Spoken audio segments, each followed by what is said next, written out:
Hey, welcome everybody. Welcome to the Winning Momentum podcast with your host. That's me, Scott Sinclair. I have a good friend of mine here with us today. I think you're going to enjoy this. Geoffrey Hiscock. Hey, Geoff, welcome to the show. Thank you very much, Scott. It's an absolute privilege, and I appreciate you inviting me onto your show, onto your podcast. It's fantastic.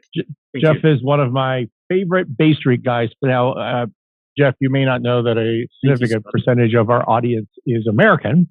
And so Bay Street, as I've said to you guys before, is like the Canadian Wall Street or Midtown Manhattan, where all the financial district is. And Geoff's been around there a long time, maybe 20, 25 years, somewhere in that range. Yeah, 25 years I've been on the street. So I happened into asset-based lending, Scott, technically by accident. So what had happened was I attended university in Kingston. I went to Queen's University, graduated, and like some other folks, we don't really know what we're going to do when we've got when I've graduated with a B.SC and a B.A.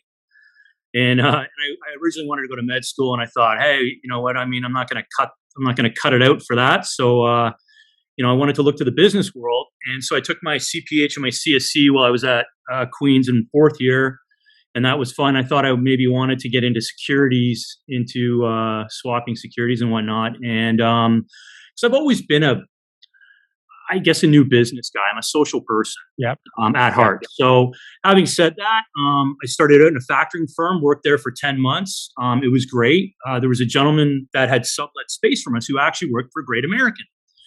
To all our excellent U.S. friends. And his name was Fred Metter. And Fred was a really great mentor to me and said, hey, Geoff, it's not bad what you're doing, but we've talked quite a bit, and I see that you're a little more interested in getting a little more into the weeds and really this type of finance. And I said, absolutely. So he introduced me to Stephen Smith, and to who's with Meridian now, and Wayne Agats, who's my CEO and boss. And it was like serendipity. So I worked with Congress Financial for 7 years, made my way over to CIBC, and then in 2010 went to PNC. Yeah, let me jump into those before you get too far ahead. So absolutely, Scott. Yeah, 25 years. I think I met you. When I met you, you were at PNC, which was probably 10, 12 years ago. It is. Former sushi restaurant by the name of Katana in Toronto. That didn't survive COVID. I love that restaurant. And so for the audience here, and I'm going to just bear with me, Geoff, because we have a lot of non-financial people on here. Okay. And that listen to the Winning Momentum podcast. One of the things that I had to learn over 3 years of doing content, you'll appreciate this, Geoff, is that there's a whole other world out there that has no idea what we're talking about sometimes. It's a good point. The lessons are important, but sometimes the language doesn't work. So Geoff is the senior executive originator and innovative financial architect of commercial loans for both private and publicly held companies. You have an extensive background in structuring, negotiating, executing multinational asset-based lending and commercial realty transactions, as well as additional debt capital solutions across the capital structure. Here's where I'm going to take a time out for the audience. Okay. Because I get this I get this recommendation a lot. And I'm going to remind you from the Winning Momentum podcast to the audience that when we think about the financial structure of a business, of a company, if we think about a balance sheet, which you've heard of before, on the balance sheet on the right-hand side, there's really two things. There's debt, broadly speaking, and there's equity. Debt is money you have to pay back. Equity is money you don't have to pay back. Maybe someday you've got to redeem it and people need to get out. But that's the difference between debt and equity. And debt divides into, I'm always telling you, if you listen to the content, into secured debt and unsecured debt. And secured means that it has first picking at the assets when something goes wrong. And unsecured gets what's ever left over. Right? That's what secured versus unsecured is. And secured debt, in turn, can divide into a first lien and a second lien. In other words, there's a ranking within the secured charges. Who comes first? I always call it the pecking order, if you want to go back and listen to some of the content. And what Geoff does is mostly that first lien, first secured, normal bank stuff, which can be covered off with different types of products. But generally what you're doing is you're lending on accounts receivable, inventory, equipment, and real estate. And that's pretty much it. Right. And I know that's not it, but it's pretty much it. And Scott, you hit the nail on the head. Absolutely. So I mean, so again, from a senior secured position, Scott, you characterized everything perfectly. And as you said, I mean, primarily we're into working capital, providing revolving lines as well as term loans against machinery, equipment, other fixed assets, immovable properties such as commercial real estate, whatnot. Right. And Scott, and that's basically the gist of it. What we do on the balance sheet. And again, just for the context for the audience, then asset-based lending is just one of those products that does the same thing. And it is a way for a lender to try to give you more money by doing more evaluation of those specific assets. It's just a product. It's just a product. It comes with complexities from the borrower's perspective. There's a lot more reporting. It might be a tad more expensive because everybody's going to monitor this thing and hire professionals. But the bottom line is that's my favorite product for what I do for a living and helping troubled businesses. If you're in a high growth or transitionary situation as a business owner and you've got some assets, ABL is probably the right product for you. That's absolutely correct, Scott. So I mean, like typically like ourselves and what we do, we're non-traditional. So when I say non-traditional, what I mean by that is we're non-traditional as compared to the banks. So we've got the big five up here, the big five banks, and then we've obviously got some Sched 2s and whatnot. And then down in the United States, there's a myriad of different banking institutions, and then there's private credit lenders down in the United States as well as in Canada. Right. And that's what I represent. So from a non-traditional point of view, typically you are paying a little more of a rate on what we're doing with the balance sheet, because Scott, what we're tending to do as you've worked with us is we try to take the balance sheet and squeeze as much of that lemon as possible, squeeze as much juice out of it to get as much leverage for the company or the entrepreneur, private, public company, in order to drive their working capital and their general corporate needs during a distress time, during a growth period, whereby a traditional institution would have you bound by really ring fencing you in with covenants and whatnot. We're highly covenant light. So, agreed. Yeah, for example, like a company might have negative EBITDA. I'll look for interest payments every month, but you know what? I'm not looking for a pay down on my revolver like you would do normally on a term loan. And from a leverage point of view, company's got $2 million in EBITDA. You want a $15 million line? You want a $20 million line? It's yours. Because there's no principal payments, and we're going to come to that towards the end of this, I think. Okay, perfect. Because I think that if you're trying to move your business from here to there, you need capital to do it. Availability is everything. Yes, sir. In my view. Okay.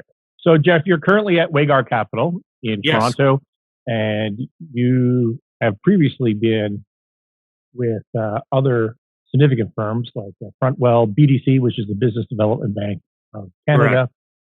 Correct. PNC, didn't they sell to somebody? They're not PNC anymore, are they? So it is still. Or maybe they to Fifth West, I think. No, they're still cooking around like PNC. Okay. Like PNC Business Credit is still cooking. And actually, Scott, it was I had there was a lot of different stages in my career. Congress, I really learned the nuts and bolts, the ABCs of what we do. And it was my first real job, really. And working in a boutique similar to Waygar, what I'm working in now, that atmosphere of, you're not a number, you're a person. Yeah, you're not a significant bank. You are not. You're more entrepreneurial. You're way more entrepreneurial. And that's why folks like yourself and ourselves, we get along very well, and we know how to pivot properly with entrepreneurs and everybody else. Right. So, well, that's kind of where I'm heading with this, because you work at BDC is a crown corporation in Canada. Yes, sir. PNC is a significant mid-market bank in the U.S. It is. You were at CIT Business Credit, which is now CIBC, Canadian Imperial Bank of Commerce, one of the top handful of Canadian banks. Yes, sir. That's massive in size. And Wachovia, which otherwise known as Wells Fargo right now, and other massive financial institutions. So you've done both the smaller boutique entrepreneurial, and you had a legit banking business career. Absolutely. And one of the things I didn't know about you, Geoff, even though we know each other so well, is I didn't realize that you were originally a collateral analyst and underwriter, because I think of you as an originator. Yes. I think of you as an originator who knows what you're doing. Well, thank you.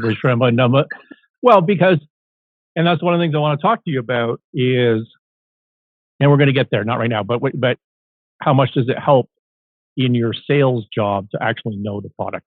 Because you've underwritten the product, right? And underwriting, for those of you that don't know, is, you're the person reviewing the risk, doing the due diligence, writing up the credit memos within the bank. And so, someone else is bringing you that deal often, and you're the one that has to do the hard work on it. That is correct. So I started out, I actually started out at Congress. When I started out at Congress, I actually was hired as an analyst, a collateral analyst. And for those of you that don't know that, like that role, basically you're the front line. You're the front line of defense, both on the portfolio side and then also on the new business side. For whatever new business, like a guy like myself now needs for the collateral analyst to look at. And generally you're looking at balance sheet items. So accounts receivable subledgers, inventory perpetuals, AP, accrued liabilities and whatnot.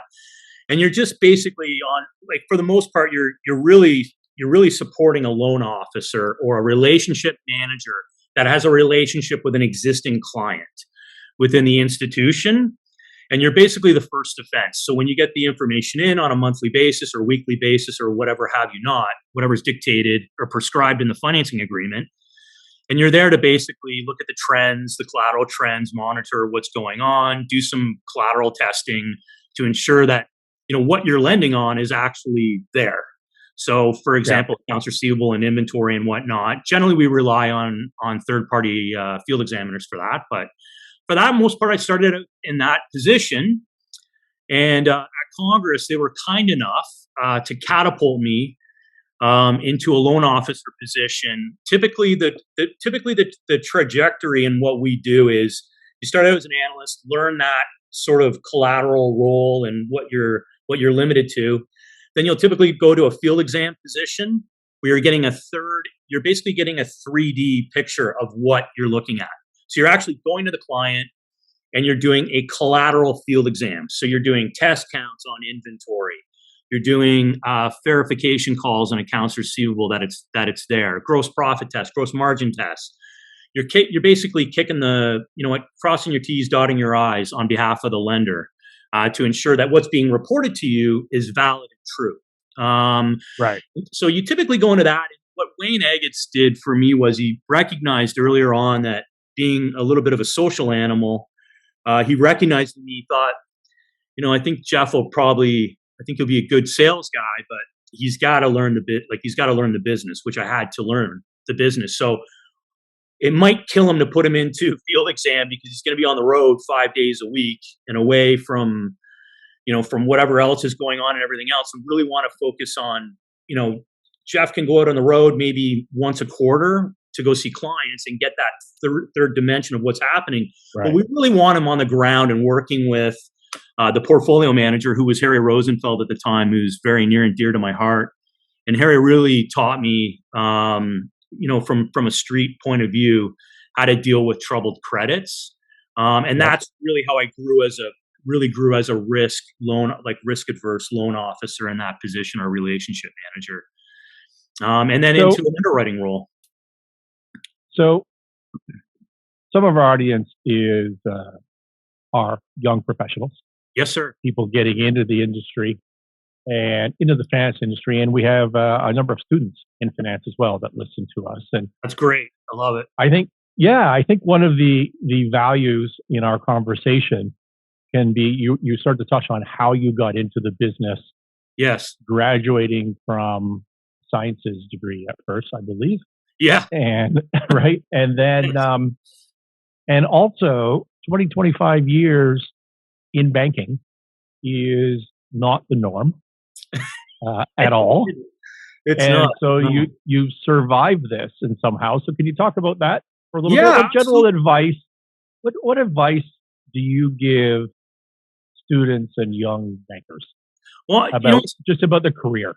I love that you're asking me that, Scott. It's like it's so brilliant, and I love you have some really great young listeners here too as well that are looking to get into finance, and depending on whatever it is. And by all means, anybody, you can look me up on LinkedIn and reach out. I'm readily available, and I love doing that. So, and that's why I'm glad you asked, Scott, because on my LinkedIn profile, for example, I'm open to mentoring people. And you say, well, some people aren't open to that. I am. I very much love meeting with younger people, whether they're students, in the middle of, they could be in a commerce degree, a business degree, or whatever have you. And it's through friends or family, or they just reach out through LinkedIn, or it's people that may be at a different financial institution, a larger financial institution or a private institution, and they're looking to get more into a boutique private lending shop. They see what my trajectory and what I've done, and they want to gravitate towards that. So, one of the big things I did, Scott, which is interesting, which I don't know, you might know, I might have talked to you about it a little bit before, but what I found really interesting was I was a little bit introverted, to be quite honest with you, when I started out. While I was a social guy, you put me in a room, Scott, when I was, call it 25, and you put me in a room and stick me in the room and with 100 people. It was very difficult for me to maneuver around that room.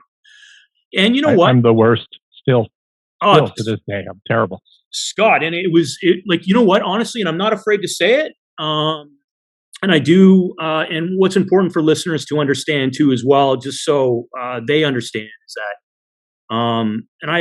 and Wayne knows this. I mean, and a lot of folks do, people close to me, but I have general anxiety disorder. So, having to work with that and cognitively deal with that was something that really scared me. So what did I do to overcome that? Was I joined Second City. So I joined Second Really? City. Yeah, I joined Second City Improv in 2009, and I studied there for 2 years. So I did all my improvisational courses, and then a master's in improv, and then I took stand up too as well. And I'm not a good comedian, so I abandoned that. But I faced my demons, and those demons were basically, it's just getting out in front of people, and the lights are on you, and the show is on, and you have to, you got to be able to talk, you got to be able to perform, and you have to know what you're talking about. And so, Scott, I largely faced my fears by joining Second City for my business development career. That's basically how I started doing that. And then when I get into a room full of people now, you walk in with a smile, and you have to look at the room as every single door is open when you walk into that room. You walk into the room, and you come in, and people feel that energy, when you walk in, or you walk in and you're not smiling, or you've got an ego or whatnot, and immediately you can hear the doors just start closing. So I mean, that's what I found is very important for me is just, put a smile on my face, and look, but be, be strategic about talking to folks at a cocktail function. Like, don't interrupt people, but make eye contact and make eye contact with you, and boom, you're in, and just start talking away and introduce yourself, and away you go. And you know what? And it's always important for me, for what I've done, Scott, what I pride myself on is being positive, and looking at things in a positive manner, particularly transactions, and being enthusiastic about what I do, because I am enthusiastic about what I do. I'm a deal junkie, as you know. Were you always like that, or was that part of your Second City experience? It was something, honest to God, Scott, it was something that I matured into, that I grew into. I always looked up to the salespeople, the business development people that I worked with, that where I was junior to or akin to. And I always looked up to them, and I always, would ask them questions about what they did. But it wasn't something until I started actually getting traction with folks. And I was always told, like when I worked at a couple different institutions, which I shall remain nameless. Geoff, you're too, you're too excited, or you're not, you're too enthusiastic, you're too, you're too this. And I'm not going to change my ways, the way that I am, Scott, the person that I am. You know what? I'm a polite, professional, friendly person, and I'm going to treat everybody exactly the same way that I like to be treated. And so that's what's been important for me during my career, is especially when you're speaking to folks or you're communicating with folks in any way, whether it's written, spoken, or whatnot. You have to present yourself in a professional manner, and you have to add value in order to grab people's attention. So coming back to that evolution of me being excited about deals and being a deal junkie, once I started getting that positive reinforcement back that, yeah, Geoff, you know what, from both where I work and then from the prospective client, saying, you know what, you've done a great job here, in terms of this. And then it gives you more confidence. And then you really start, I got to be honest with you, it really gets me going. Like I love, and anybody you talk to, that knows me. Which has kept you in the business so long, I assume. It is, absolutely, because I've had opportunities, to do different things, whether it was to get into acting, which is a tough haul, as we all know, or getting, I feel like we talked about that at some dinner. Yeah, maybe absolutely. A Wiseman wine dinner. Yeah, saying, I'm out. I'm going to go acting. I love David Wiseman's. His dinners are fantastic, and his barbecues are fantastic. So that was something, Scott, that I thought about and everything else. But and I've always had, particularly when I was at CIT Business Credit, which is now CIBC, as you pointed out, asset-based, one of, if not the leading asset-based lender on the Canadian street right now. Having said that, I had a few good mentors over there. And one gentleman in particular, Rick Lomas, who was the deputy CEO, and he'd say to me, Geoff, you're really good at what you do. I was on the underwriting side at the time, and you're great with prospective clients. Like, we love that, and we don't want, and we want that. But at the same time, you're so much more interested in kind of arts and contemporary arts and acting and doing all these other things. So, I explored it a little bit, Scott. But at the end of the day, I had to come home, to what I really know and what I really love. Yeah. And that's really senior secured lending. And developing relationships. I love talking to people. I love forming new relationships and nurturing those relationships. And that really drives me. Let's come back to this idea that you're really good at what you do, because I think this ties into young professionals, people starting out in their careers. You have a lot of peers in your business. Yes, sir. Origination, business development people throughout the banks, in the U.S. and Canada, and maybe more so in the U.S. But these people have no idea what they're doing whatsoever. Well, some don't. No idea. A lot of them, and maybe that's okay. I don't know. That's the question I'm having. But their job is to get balls in the air, correct, and to hand them over to the next person, hand them over to the next gal or guy, right, and maybe just start that funnel. But I personally, as an advisor to companies, which is part of my role, and for 30 years, that's what you've known me as opposed to a principal. I have, absolutely. And I don't want to deal with those people. What I want to do is call an underwriter and bounce some ideas around, and know what's going to work, right? Know what's going to work and not going to work. And so, is part of the advice that you would give a young banker or a young professional to, no matter what your opportunities are, to just find a way to know what the hell you're talking about, to continuously improve and learn in the Absolutely. nuts and bolts of your product, the science of your product, the art of your product, rather than just being better at sales. Absolutely, Scott. So, I mean, that's number one is knowledge, right? Knowledge is king. I mean, king, queen, whatever you want to call it, over everything. So, I mean, having knowledge is superior. So, I mean, one thing, Scott, that I have done is, and I continue to work on it, is active listening.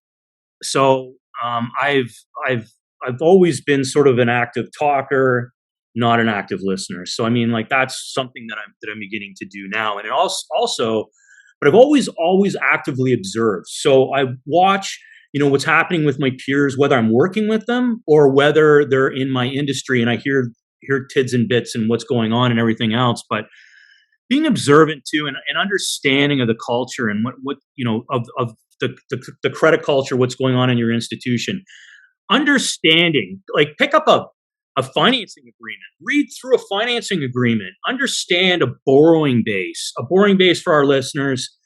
As Scott, as you would say, it is basically it's a collateral. It's basically a ledger of collateral that's eligible and ineligible. Yeah, it lists out those assets we talked about. It says my accounts receivable $100, and my inventory is $100, and my equipment is $1,000, and you're going to lend me 80%, 75%, and 60% on the like that. So it just calculates how much you're allowed to borrow, basically. But Scott, you hit the nail on the head in terms of knowledge, because I mean you have to know what you're talking about. So, for example, this morning, I was on the phone with a wonderful gentleman out of Mississauga, and he owns a company, entrepreneur at heart, which I love, and I love the public coast too as well. But very entrepreneurial gentleman. Basically built the business underneath a very large public business, and then they divested of it. He bought it, took it over anyway. So I'm talking to him, and he said to me, it was interesting because it was a bifurcated transaction. So they've got a slug of sub debt, and then they have no senior right now. They don't have a senior operator. Okay, and so like me, I start talking to him, and I said, look, you've got the asset, you've got enough assets that I can leverage up and take out the slug of sub debt, and then also give you an operating line to do what you're doing. But I'm talking to him, and as I'm talking to him, we're talking about, hey, you're a manufacturer, you've got inventory on the water, you've got, coming over on the water, you've got inventory here, whether it's raw material, WIP, finished goods, And I'm talking to him about turns of inventory and accounts receivable. I'm talking to him like an underwriter would. And this gentleman's just like saying to me, I want to work with you. I want to, and I'm saying to him, well, Mr. So-and-so, I've introduced you also to this institution and this other institution too as well, which again, somebody would say to me, Geoff, why are you farming out? Somebody's come to you with a transaction and you're introducing them to other people. Well, I'm giving them options because at the end of the day, if he doesn't want to take out the sub debt, which is with a great player, by the way, and it's there, and the pricing is pretty decent on it. If he doesn't want to do that and upset the apple cart and just work on the revolver, these other folks will help him out with that. And then you can get a better blended cost of funds down. But when I started talking to him about cost of funds and the knowledge and what we're doing, he said, you know what?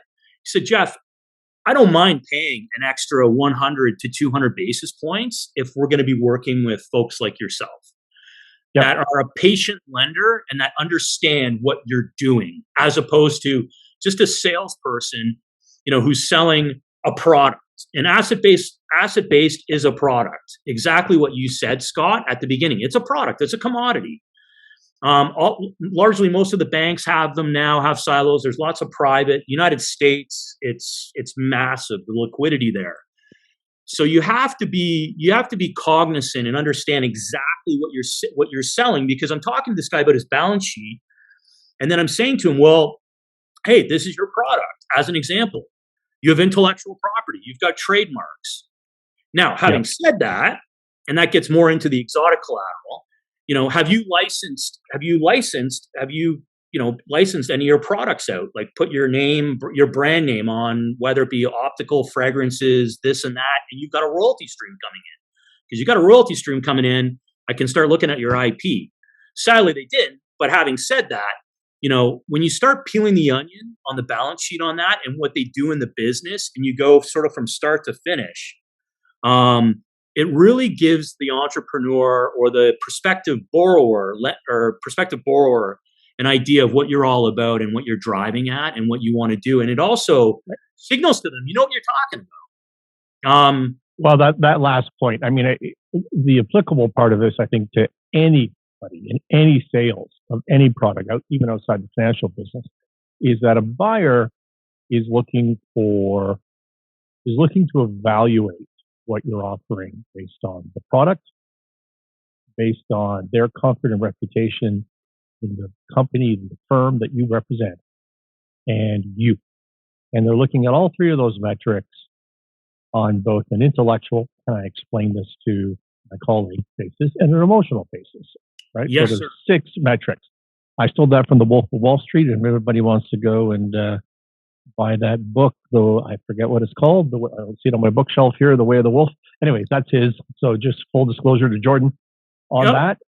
But what you're doing is you're demonstrating you're already a good guy. So people are going to like you. So the emotional side you've got, but you're demonstrating your knowledge when you're doing that. And you're demonstrating the flexibility, understanding of the products that you're offering to find solutions, right? And so any salesperson in any industry can take those lessons. And the reason I started this conversation, Geoff, is because I don't know what you see. You're probably too kind of a person to mention it, but to me, there are many in your business that think it's about drinks and golf.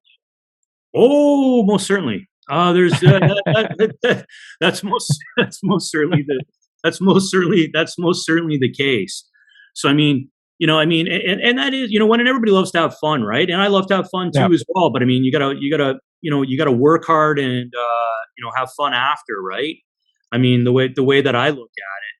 And the other thing is, Scott, too, as well, that I'd mention is with a good salesperson, is I've developed courage. And so courage is extremely important, Scott, especially for conflict and confrontational aspects of what happens. So, for example, I'm looking at I'm looking at a transaction and someone calls me up and says, Geoff, we're looking at doing such and such and everything else. And then I start picking it apart and do whatever I do. And I'm constantly writing things down. Like I'm constantly writing things down and I'm thinking about liquidity. Because liquidity is gold for the company, right? Like how it's going to it needs the capital to run, as you pointed at the beginning, right? So, you start to get into it, and then what you'll do is you put out what we call a wish list or request for due diligence materials, and it's an ownership. Ask for their ownership chart. I want to see the whole thing. A few years of review engagement or audited financial statements, and so on and so forth, and internal financial statements, comparatives, and whatnot, and everything else. You start looking at that, and then you start uncovering things.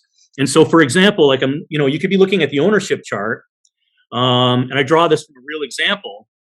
And I was dealing with a capital advisory shop, a very large capital advisory shop that's global.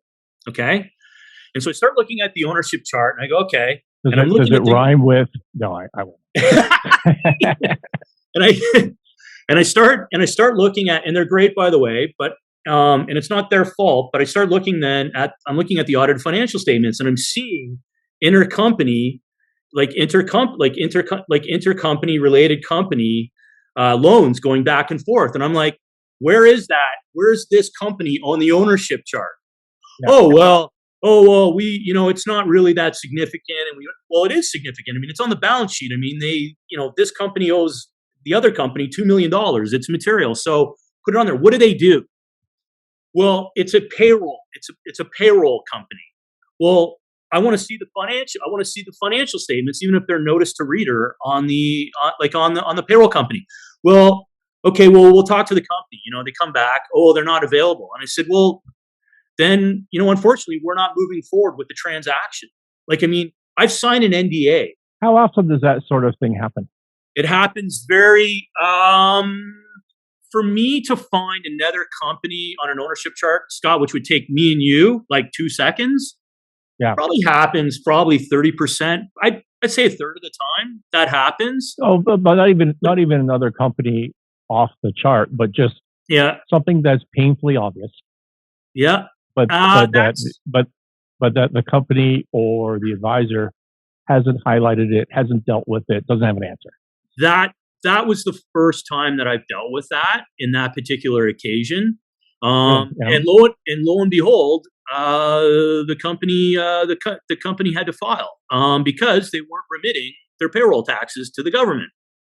And as such, that's why they didn't want me to see what was going on with the financials of that business.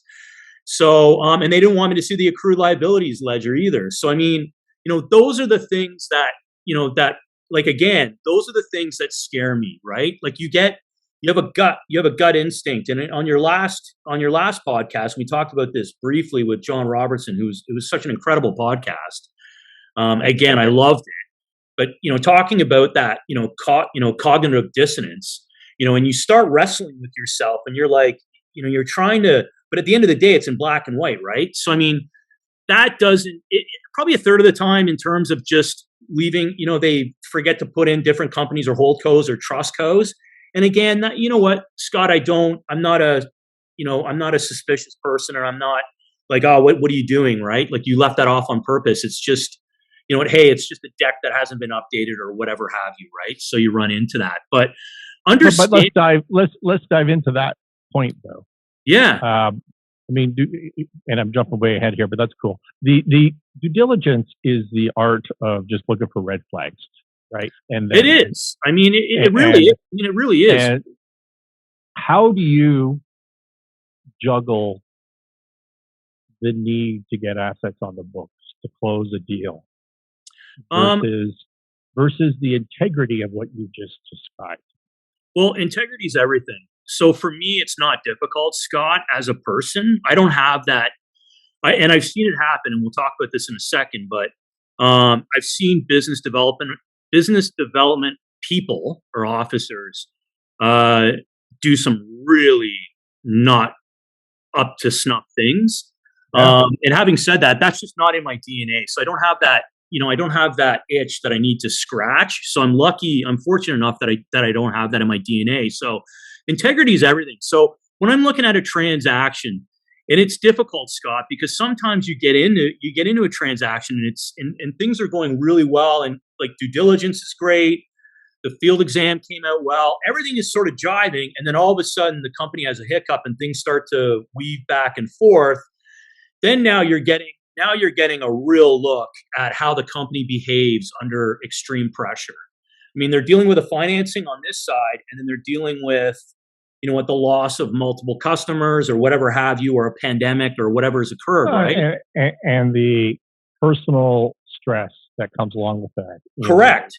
And that person's life, right? Like there's personal guarantees. There's huge. They're not buying the new car at home. Oh no, and you have to look at that. And taking out the stress on their family. I mean, it's a difficult thing.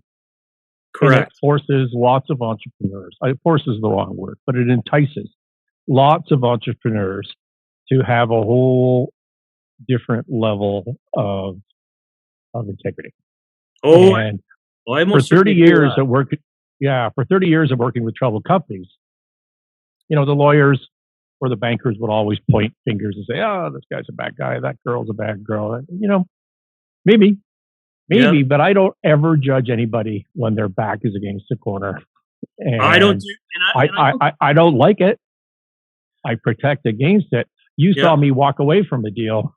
Yes, over exactly this not so long ago, absolutely. Maybe a year ago now, and absolutely over exactly that. But I'm not going to judge because these people are in a really, really difficult position. Oh, absolutely. I mean, and that's the thing, right? I try to be as positive and as, right. Try to, be as proactive, not reactive, but proactive as possible in the obstacles that might come down the road. You know what? And I'm constantly working with the client on that too as well. And they might have a capital advisor, but I sit above that.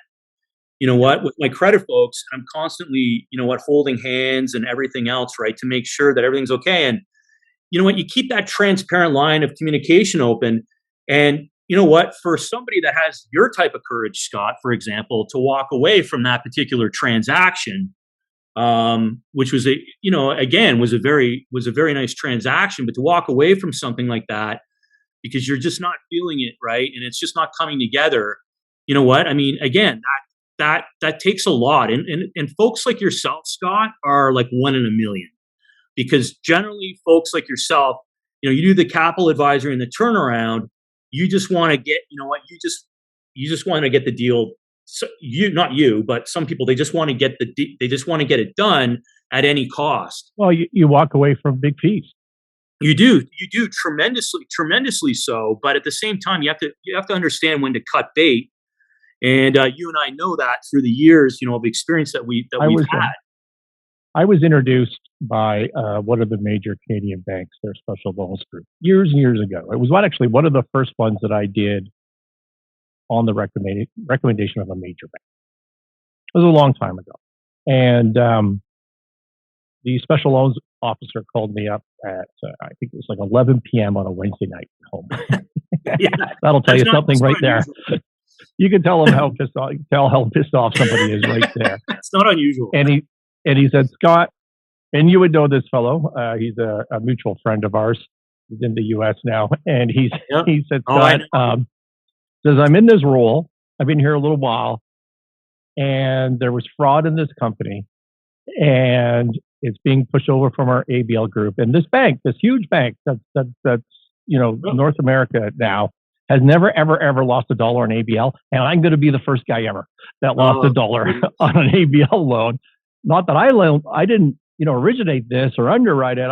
But I'm going to be the special loans guy whose name is beside this loss. Right. And so the borrower, the companies come to us and said, we want to put in some equity, but we need like a little bit of time. But I don't trust these people. And what they had done originally was a fictitious accounts receivable, which might be the stupidest fraud on the face of the earth, because your best case scenario is it buys you 90 days before it drops off the borrowing base and somebody starts asking questions, right? I've never seen this to amaze me. Like, there's just the stupidity of it. So anyways, long story short, I get in there as interim CFO. Yeah. And I just start firing what I consider to be the bad guys, right?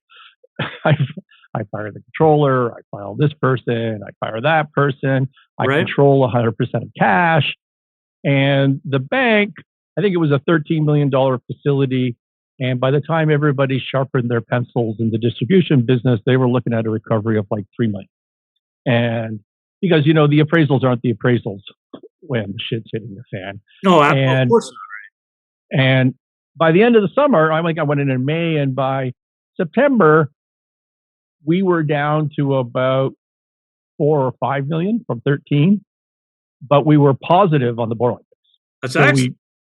And we were making money. And that's a testament to what you do. Right. So then I went to, and I'm just taking my monthly fee, which is de minimis. Well, it's not de minimis. I'm properly paid, but I'm not making any money on it. Right. And then I go to one of your predecessor firms that was very active back in the day. Yeah. And I sit down with the chief.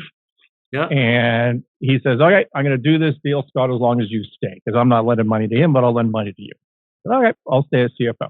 So we go through all the underwriting, we pay all the fees, we pay all the lawyers, and the bank's going to get out whole because this new lender's going to take them out. And the day before closing, I found another fraud. And I thought I got rid of all the bad guys. And this time I caught my guy red-handed. It was him. Goodness. It was the owner. And it was stupid. He rifled out 20 grand of stuff out the back door for his brother-in-law or whatever. And wrote up fictitious bills of lading and this sort of stuff. And so I'm like, every time I found a fraud all summer for the original bank, I was a hero. Now this new bank comes in and there's a fraud. I'm no longer a hero. Like I'm the guy that brought the deal in. Yeah, but you brought the deal in, but that was I mean, Scott, like, I mean, you'd kicked all the tires and it was unbeknownst to you. I mean, Yeah. So, I mean, but again, but I can't close and not tell. Of course, no, of course, no, of right. course. But if I do, the company's going to sue me, and there was just no win out of this. And so I resigned that night, and I resigned with about a 5-page resignation letter. I just like, here's everything you did all summer and that I found. Oh, and I said it to the company. And then I said to the new bank, I said, I resigned. So they called me up, and you know who their head underwriter was. Called me up in the morning and said, so what's going on? I said, well, I don't think I could talk about this, but if I were a good underwriter, I might ask for a resignation letter. And so the deal fell apart. And what I was most worried about is that the old bank was going to say, oh, Scott screwed us, and he didn't pay us out. But the exact opposite happened. Both banks, the old one and the prospective new one, for 15 years have referred to that story and driven me tons of business, because that night I walked away from $300,000 coming to me the next day, which is the money. And anyway, that's just to hammer home. That is integrity, my friend. That's what I'm talking about, right? Like, I mean, you have to have that courage and that integrity to do that and walk away and just say, you know what? Like, this is enough. Like, you know what? I've seen the playbook, and now you've really revealed yourself, and now I have to unfortunately step away. You know, from the situation. It really was not. I wasn't doing it as a business move. It was just me, but it was the only way I could think to get out of this problem. And I would have done exactly the same. I would have done exactly what you did. It paid great dividends over my whole career, to be honest with you. Geoff, let's talk about relationship selling. Absolutely. And this is back out to helping salespeople, younger people in their career. Yeah. We talked about this a little bit before we got on, and my fear and frustration that younger generations they want to sell behind a screen. They want to sell through email, social media, Zoom calls. They want to sell that way, and they don't want to go out to the golf events, the drinking events, the cocktail parties, the things that we talked about before. What is your view on relationship selling? Relationship selling, I mean, my view is, number one, you can't be a keyboard warrior. So just as hiding behind a screen, as you indicated. So, I mean, to me, to me, relationships, it's all personal. I mean, there's a personal touch to everything. So, I mean, the one thing I find about some of the younger folks who reach out to me, and they'll say, for example, today, Scott, just before I got on, a LinkedIn comes in, and it's from a gentleman that I talked to in the past, I'd mentored, but he just says, "Hi, Geoffrey." I don't call somebody up and say, "Hi, Scott," and then wait for you to say something, right? So, I mean, I'm not, unfortunately, I get so many unsolicited LinkedIn messages and DMs, and what they say is, "Thanks for connecting. How are you?" Oh, it's just bizarre. So, I mean, to me, you know what? You have to use common sense, right? It's like the old school thing, Scott. Like when you and I were growing up, I mean, we didn't even have, we didn't even have voicemail. They were like those, the recording machines. So if you wanted to get a hold of whoever, you had to have them pick up the phone or go see them, right? So, I mean, we didn't have the internet then, or computers and everything else. So, I mean, for me, it's all about, it's the personal approach. It's being genuine. It's being yourself for me. And so I'm going to behave like myself, professional, friendly, enthusiastic, positive. Try to look for a way to get, to work with that person, to instill the confidence in them that, you know what, Geoff knows what he's a nice guy. I've heard that, whatever. But, he really knows what he's talking about. Like, this is, this is interesting. So, I'd like to go a little bit further down the road with that, with Geoff. So, I mean, that's what you're really doing is you're adding value. You're planting seeds, of, what you're not talking about, like I'm doing right now. You're not talking about yourself. You're really talking about that person, what they do, and whether they're whatever type of business they're in, And really trying to make a connection there. And you're not going from 0 to 60, immediately.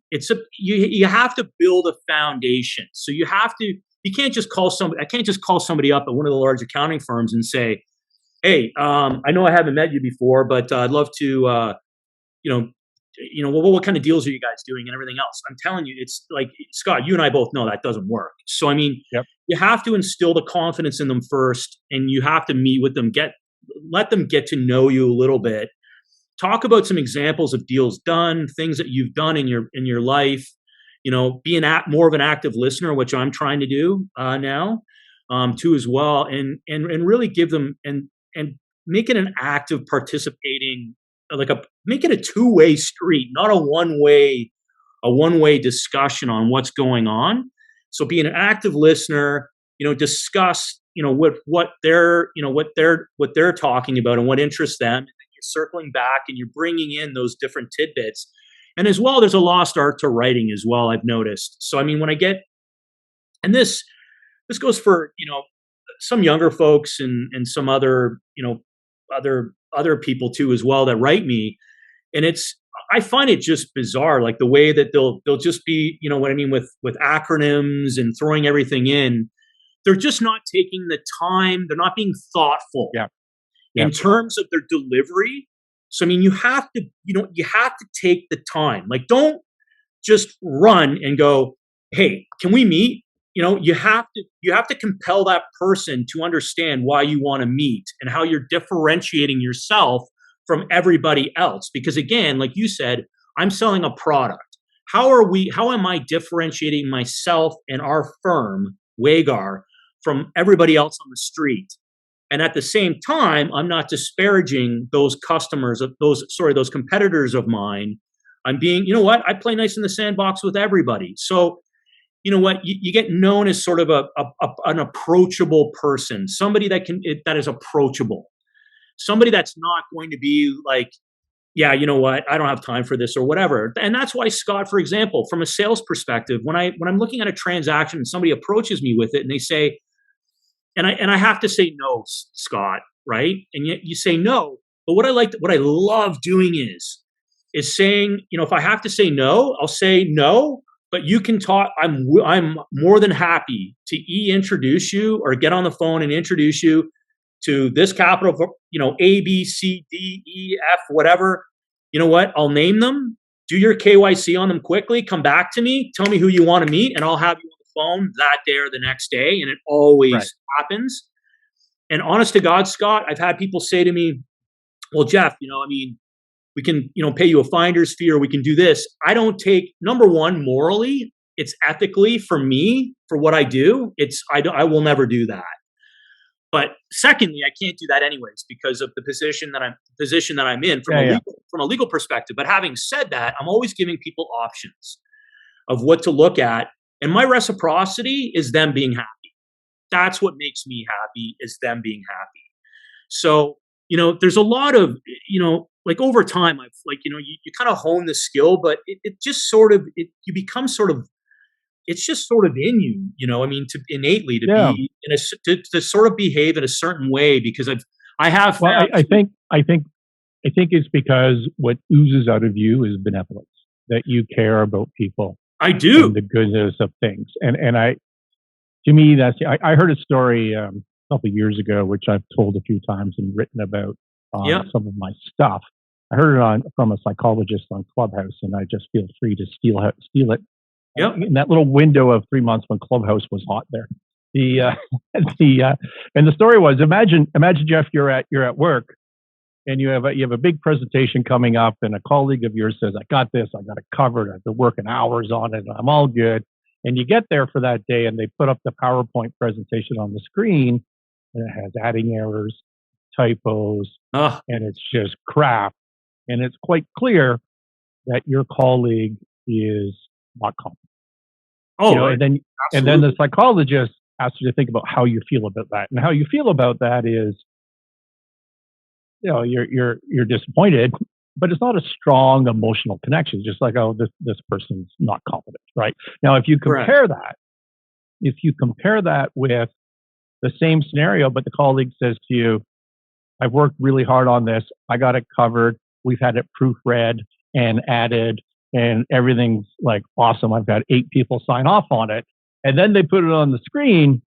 Now it's clear they just lied to you, right? That's a problem. And how much more strongly do you feel about that versus the competence? And I think the answer is a lot. And the reason for that is because humans value trust over competence. Absolutely, because so competence is expectations. Right. So competence is the gateway. Trust is more valuable. Okay. Oh, and then absolutely. And then the psychologist says, now, new scenario. Jeff's best buddy takes him out and says, Geoff, you got to come with me. You got to help me. We got to move some stuff. We need to, you're doing some labor here, and talks you into a scenario. Yeah. And instead takes you to some place and it's a surprise party for you. So outright lied to you, but for a good reason. Hey, now you're ecstatic because we value benevolence over trust.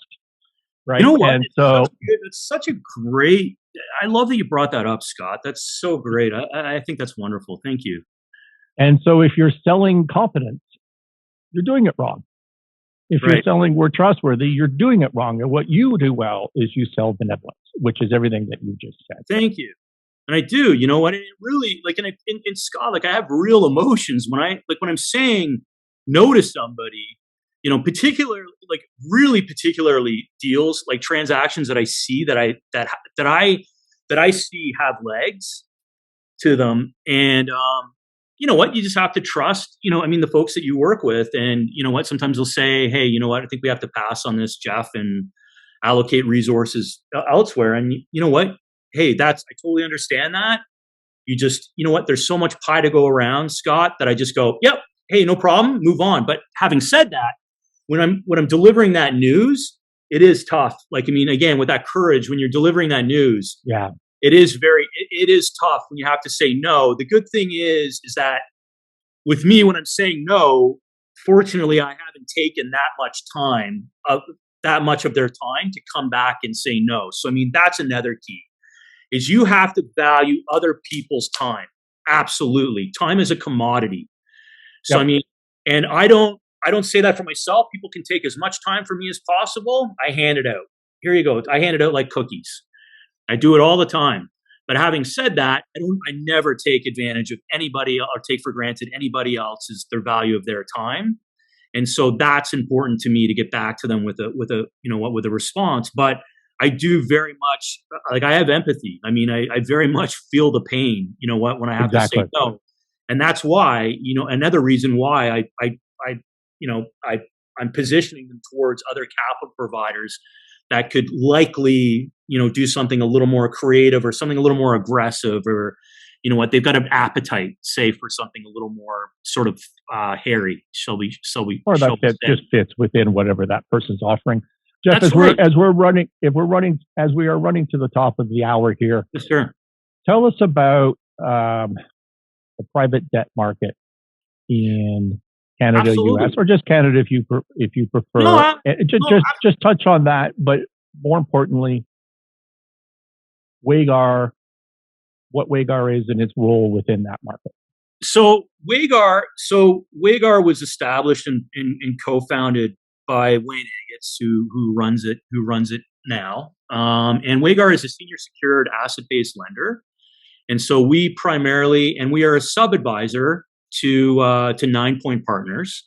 So 9 Point Partners goes out and they raise capital. So we're in their senior debt fund. So they go out and raise institutional capital from high net worth individuals and high net worth families. And then that money then is provided to us to go out and act on their behalf and place it into senior secured transactions. Whether they're growing, like you mentioned, whether they're distressed, turnaround situations in a transition, whether it be from 9 months to 48 months and anything in between. And our capital is committed. So it's non-demand. So we don't wake up on the wrong side of the bed tomorrow and say, hey, you know what, we're not into technology anymore. So you know what, we're pulling out of the transaction. So that's very important for people to know too, as well, from Waygar's point of view. So our terms are generally 9 months to 48 months, anything in between. Generally, we're looking at transactions from $5 million, that's authorized. Generally want about $4 million, $3.5 million of usage under that. And then we'll go as high as 150. Now, are we going to do 150 million? No, not at this point in time. We're likely going to hold something around probably 75, and then look to club the transaction and share it with one of our private debt partners in Canada or in the United States. So, and in terms of really, Scott, again, we're dealing with transition, right? So, I mean, there's a cost to that. So, I mean, we're really looking for all in return around 12%. And that's, again, all in, and that's fixed. That's not variable. So in an interest rate rising environment right now, folks that are on floating, who I feel for on variable rates, we don't have variable rates. They're fixed. So they've got a predictable cost of funds, which is really works for us right now, and especially going into this economy. But Waygar, for us, I mean, we've got 150 plus years of experience in our bench. That's among the exec. I mean, the exec and then the team too as well that we work with. And I shouldn't even bifurcate that and say exec and everything else. I mean, we're a team. So we've got a great team. We're about 12 people strong. We've got close to 20 accounts on the books. Strong AUM, strong authorized, cross-border, Canadian and US. And in some cases, you know what, if it makes sense, like I've done an automotive transaction whereby they had a manufacturing facility, a stamping facility down in Mexico. We financed some of the assets down in Mexico because we were able to get our heads around that type of collateral. Similar goes with other foreign jurisdictions such as the UK and whatnot.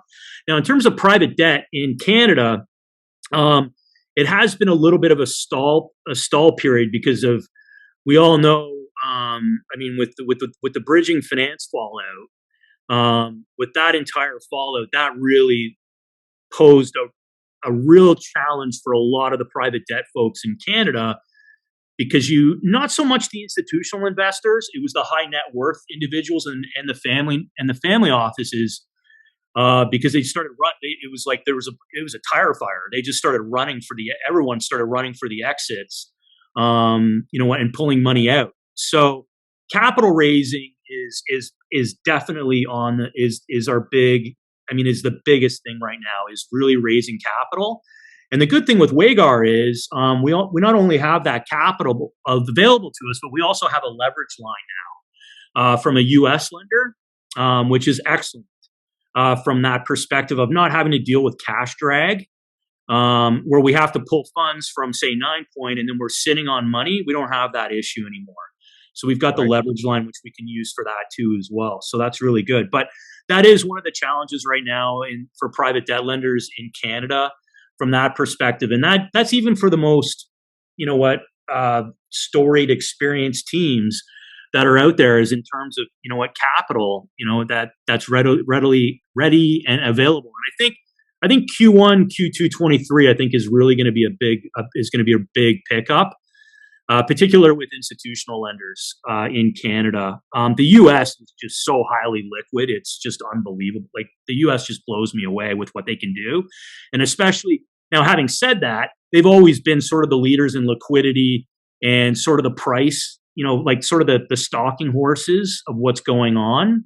So I see that being a challenge for us and some of our competitors as well, as the U.S. opens up more and they start bringing more lending into Canada, like people boots on the ground in Canada. Well, don't you think it's going to go the other way? Aren't we at the time of the cycle where they're going to start retracting?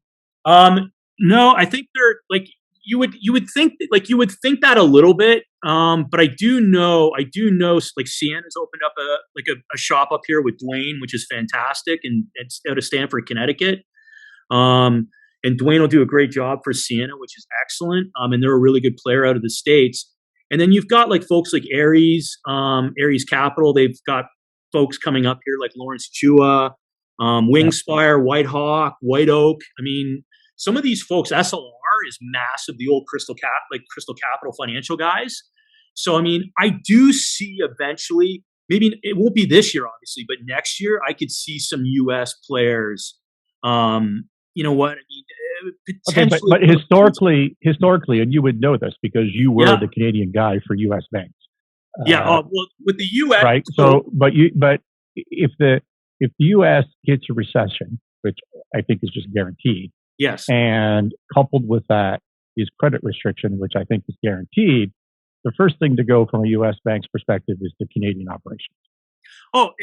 Scott, I totally agree with you on that perspective, 100%, absolutely. So, going back on what I was saying, I could see that absolutely, and I dealt with that because being a Canadian, working for a U.S. bank in Canada. Hey, it's great. It's a privilege. It's an honor to work for a great U.S. bank, and there's incredible U.S. institutions that I've worked for. But having said that, if you're a business developer, and I'm going up against somebody like a Bank of Montreal or CIBC or somebody, they're going to kill me every time, because any smart CFO or a controller is going to say to you, or a smart owner is going to say, well, once things start to go, even in a good environment, once things start to go sideways, Geoff, we know we're not dealing with you because you're the business development guy. Are we going to be dealing with John Smith, who's on your credit team, or are we going to be dealing with an American down in Chicago or New York or Cleveland or wherever have you, or Pittsburgh? And that's generally the case. So it's a whole new, it opens up a whole new world for them. It's very cycle dependent. I'm laughing because I think my very first significant ABL deal I ever placed in my life when I was in my 20s. Yeah. And we were doing a roadshow for a company that had rental equipment for the movie industry in Canada. One of the top ones in the country. And we had all the ABL, and there was no trouble on this at all. This was a high growth, great company. So all the main banks would pitch when they did, and they all came in and they talked about ABLs, but they also talked about relationship management and how we're here and we're going to look after you, like you just said.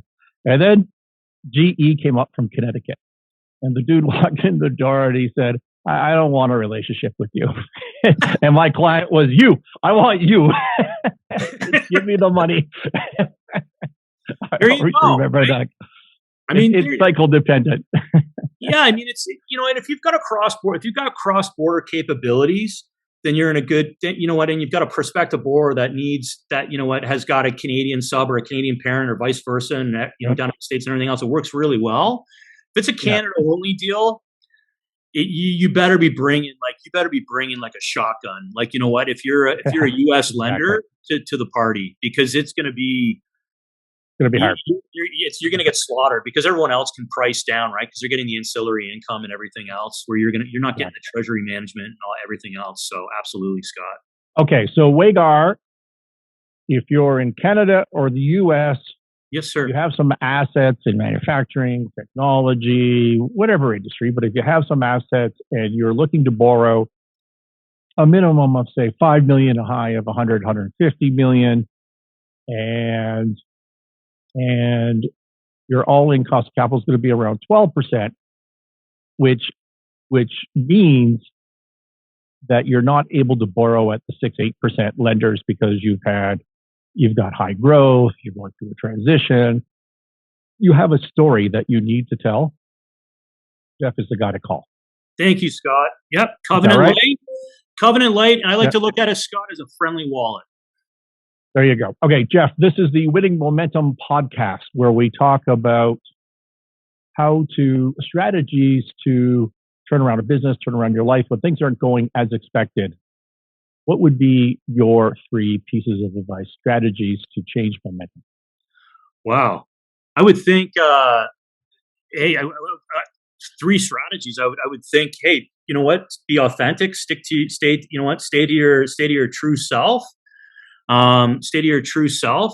Knowledge, understand what you're talking about and understand what you're selling. And if you don't understand something, say, I don't understand this, and ask the question. Don't be afraid to ask questions. Absolutely. And third strategy, again, I guess, courage. Like, just, have the courage to deal with things, in a professional, friendly way, and don't be afraid. Don't be afraid to say no. And if I sort of got stumped on that one, Scott. You stumped me, which is good, but you know what? I like it. But I would say Excellent. that's what I would say though, from a strategic point of, and always keep striving for growth. Like, I mean, you always, it's so funny, Scott. I started working when I was 12 years old. I started working at McDonald's. I don't know if that's the legal age anymore, but I was always in customer service. And they say, if you got time to lean, you have time to clean, which means that, you know what? I like it. The devil has, the devil has work for idle hands to do. Right. So, right. If you're not, you can always be busy doing things and researching and looking and reading up and gaining new knowledge on what's going on, everything else. Don't be lazy. That's the other thing, right? Is be proactive, not reactive. Don't be lazy. That's really important. Take the time to understand who your prospective borrower is, or who you're going to be facing with. Do some research before you reach out to somebody and understand who they are. You know what? It goes a long way, and it doesn't take much time. Excellent. Anything else we want to discuss, Geoff, before we sign off? No, I could go on forever, but I know we have limited time. I told you I'd had about 10 minutes of content, and here we are, an hour and 10 minutes into it, and I skipped 3/4 of it.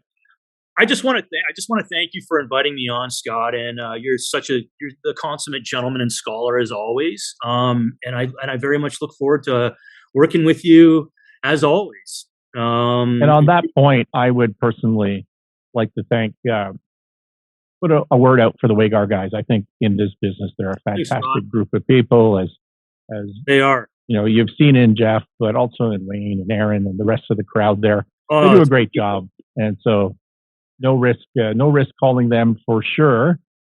Absolutely. And thank you to the audience. Thank you for listening. This has been the Winning Momentum podcast with my guest, Geoffrey Hiscock. And what else? I will talk to you all next week. Please give us a thumbs up. We're available on YouTube, thescottsinclair.com, and everywhere that you listen to podcasts. See you later. Thanks for joining me, Geoff. Thank you. Thank you, everybody.